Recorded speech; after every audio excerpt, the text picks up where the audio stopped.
बाकी सर्विसेज के ऊपर कैसे इसके ऊपर असर पड़ता है। लेकिन इंटरेस्टिंग यह है कि सिर्फ आर्मी चीफ नहीं, बाकी नेवी और एयरफोर्स के लिए भी आप यही तजवीज़ कर रहे हैं। वो तो होना ही था, फिर सबके लिए इसमें आप देखें ना, जो बाहर दूसरी सर्विसेज हैं, जिस तरह वहाँ पे यूएस में जो मॉडल है, आपका इंग्लैंड में जो मॉडल है, इंडिया में देखिए उन्होंने सीडीएस का एक नया ऑफिस क्रिएट कर दिया, जैसे हमारा चेयरमैन चीफ ऑफ स्टाफ है, लेकिन उनका ज्यादा इफेक्टिव रखा है अच्छा देखिए अभी हमारा सेरेमोनियल है। हाँ सेरेमोनियल नहीं, हमारा भी इतना सेरेमोनियल अब नहीं रह गया जब से हमने वो एसपीडी उसके साथ कर दिया। बट उसमें ये है कि अब देखें वो सीजेएसई वाला भी जो है फैक्टर, वो भी इससे कनेक्टेड होगा फिर, क्योंकि वहाँ पे मेरे ख्याल से उनका भी जो टेन्योर है और उनकी टर्म इन ऑफिस तो वहाँ पे भी देखनी पड़ेगी, वहाँ पे भी टर्म इन ऑफिस, लेकिन ये टर्म इन ऑफिस नहीं चेंज हुई, ये सिर्फ एक्सटेंशन के मामला तय हुए हैं। टर्म इन ऑफिस वही रहेगी, वो जो पहले वाली है, उसको ऊपर इतना बड़ा मैक्सिमम एज ऑफ रिटायरमेंट वो गोइंग टू बी 64। तो उसमें आपके लिए एक ओपनिंग मिल गई, रूम मिल गया कि आप एक्सटेंड जिसको करना चाहें तो एक्सटेंड कर सकते हैं।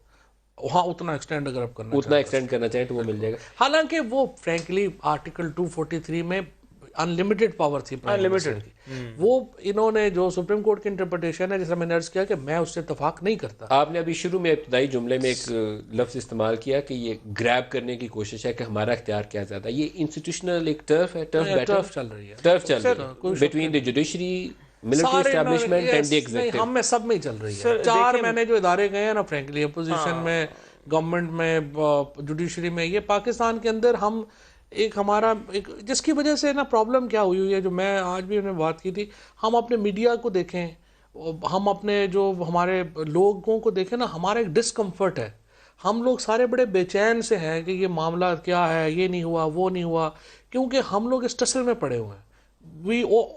ये मेरे लिए भी बात नहीं होगी, मैं भी ज़्यादा ज़्यादा चीज़ें चाहता हूँ, इख्तियार चाहता हूँ, ये मिले, हम में सब में ये प्रॉब्लम है।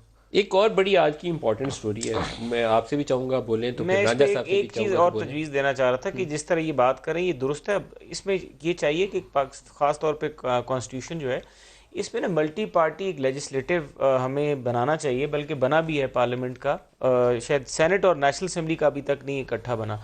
एक ऐसा बनाना चाहिए जिसमें जो इश्यूज हैं ना, बाई पार्टीजन कमेटीज होती हैं, बाई पार्टीजन कमेटी इस तरह का बना के दोनों का, पार्लियामेंट सेनेट का और नेशनल असेंबली का, जो लॉज रिव्यू करने की जरूरत है, जिस तरह फिर हमें एम्बेरसमेंट ना हो, हमारे कोर्ट में कुछ चीज़ चैलेंज हो तो रूल्स में गुंजाइश ऐसी होनी चाहिए। जिस तरह इलेक्शन कमीशन में अगर डेडलॉक आ जाता है तो कॉन्स्टिट्यूशन खामोश है वहाँ पे।